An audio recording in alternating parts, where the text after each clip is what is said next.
शहर के सबसे पुराने इलाके में, जहां गलियां इतनी संकरी थीं कि 2 साइकिलें भी एक साथ न निकल सकें, वहीं एक छोटा सा झोपड़ी नुमा घर था। उस घर की छत पर जले हुए कोयले की गंध हमेशा रहती थी, क्योंकि वहीं रहता था रघु, 12 साल का एक गरीब लड़का जो चिमनी साफ करने का काम करता था। रघु की माँ बीमार रहती थी और पिता का देहांत सालों पहले एक निर्माणाधीन इमारत में हादसे में हो गया था। अब रघु ही घर का सहारा था। उसकी आंखों में हमेशा थकान तो रहती थी, पर उनके भीतर एक अनोखी चमक भी थी, जैसे वह दुनिया के सबसे ऊंचे टावर को भी चढ़ सकता है, अगर कोई उसे एक मौका दे। सुबह सुबह वह अपनी छोटी सी बाल्टी और पुराना झाड़न लेकर निकलता और दिन भर हवेलियों, कारखानों और कभी कभी बड़े बड़े बंगलों की चिमनियां साफ करता। हर बार जब वह किसी घर की छत पर चढ़ता तो नीचे फैले शहर को देखता और सोचता, काश मैं भी कभी ऊपर से नहीं, भीतर से इस दुनिया को देख पाता, जहां लोग हंसते हैं, जहां खाना बिना डर के खाया जाता है। उस दिन सुबह आसमान धुएं से नहीं, धुंध से भरा था। रघु के पास काम नहीं था, क्योंकि बरसात में ज्यादातर लोग अपनी चिमनी बंद रखते हैं। वह फुटपाथ पर बैठा अपनी माँ के लिए दवा के पैसों का हिसाब जोड़ रहा था। बस 5 रुपए कम थे। ओए बच्चे, राजा के महल की चिमनी जाम हो गई है, कोई ऊपर चढ़ नहीं पा रहा। तू छोटा है, चढ़ सकेगा?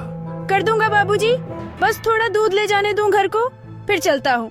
वह भागा, माँ के लिए दूध रख आया और अपने पुराने फटे झोले में झाड़न डालकर चौकीदार के पीछे चल पड़ा। राजमहल देखकर रघु की सांस थम गई। ऊंची ऊंची दीवारें, सफेद पत्थर पर सुनहरी नक्काशी और हर दरवाजे पर सैनिक।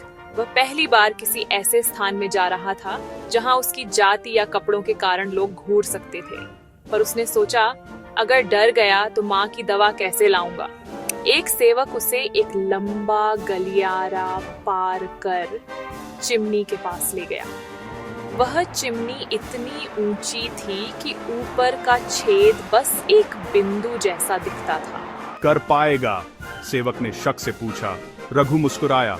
मैंने झुग्गियों की चिमनी छड़ी है साहब, ये तो महल की है, थोड़ी बड़ी, पर डर नहीं। वह रस्सी बांधकर अपने झाड़न और टोकरी के साथ ऊपर चढ़ने लगा। दीवारें काली थीं, धुएं और कालिख से लिपटी हुई। सांस लेना मुश्किल, पर उसका दिल धड़क रहा था एक अलग ही उत्साह से। चिमनी आधे रास्ते तक चढ़ने के बाद अचानक कुछ अजीब हुआ। दीवार के भीतर एक छोटी सी दरार दिखी, जैसे किसी ने पत्थर हटाया हो। जिज्ञासा से उसने उंगली डाली और अचानक एक हिस्सा हिल गया।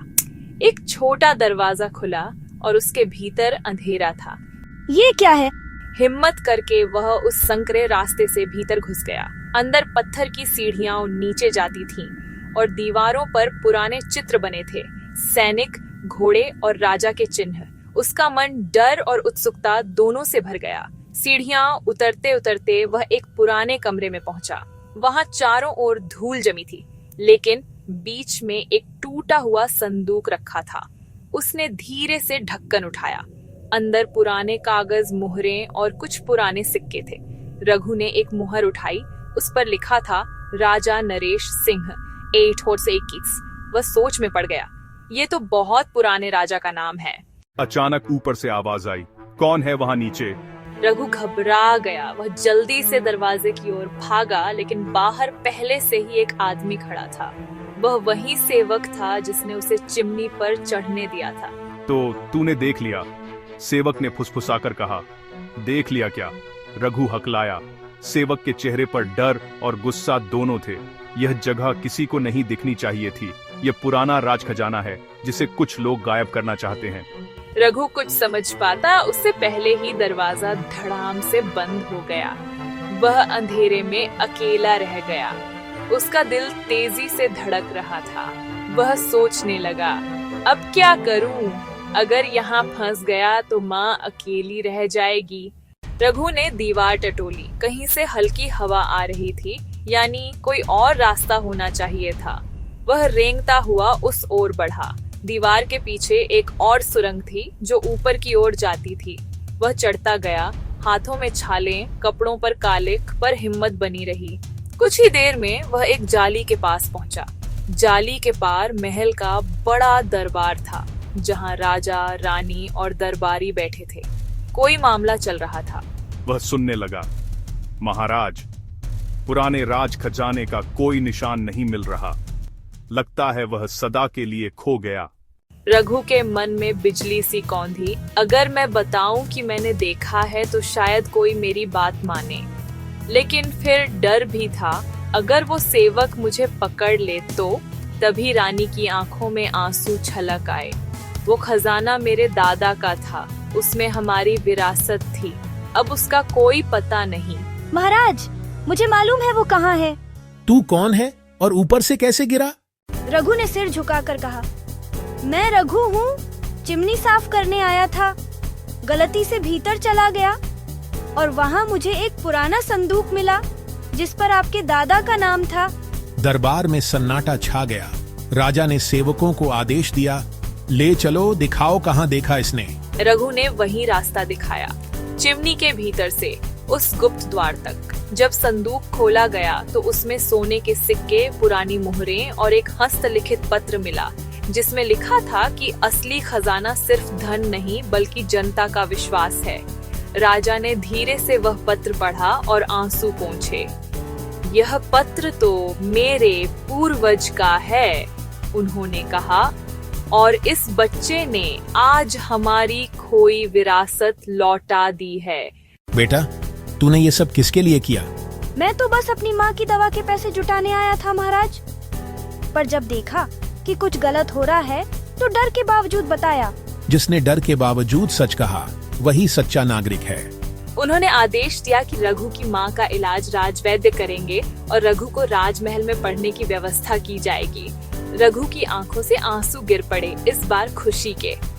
उसने आसमान की ओर देखा, वही धुआं अब उसे अंधेरा नहीं बल्कि अपने सपनों की सीढ़ी जैसा लग रहा था। दिन बीतते गए। रघु अब महल के स्कूल में पढ़ने लगा। कभी कभी वह महल की छत पर जाकर वही पुरानी चिमनी देखता और मुस्कुरा देता। उसे याद आता कि कैसे उस तंग गंदी सुरंग ने उसकी जिंदगी का रास्ता बदला था। रानी अक्सर उससे कहती, रघु, जब तुम उस दिन चिमनी पर चढ़े तब हमें लगा कोई नौकर आया है, पर असल में वह एक बहादुर आत्मा थी जिसने हमें हमारी सच्चाई दिखाई। रघु सिर झुकाकर मुस्कुराता, महारानी जी, चिमनी में जितना धुआं हो, अगर अंदर रोशनी ढूंढो तो रास्ता मिल ही जाता है। सालों बाद जब रघु बड़ा हुआ तो उसने धुआं से ऊपर नाम की एक संस्था शुरू की, जहां गरीब बच्चों को शिक्षा और रोजगार सिखाया जाता था। वह कहता था, हर बच्चा किसी न किसी चिमनी में फंसा है, गरीबी, डर या अंधेरे की, पर अगर वह हिम्मत से चढ़े तो उसे अपने जीवन का आसमान जरूर मिलेगा। सच्ची बहादुरी डर के बावजूद सही काम करना है, और कोई इंसान छोटा नहीं होता अगर उसके दिल में ईमानदारी और हिम्मत बड़ी हो।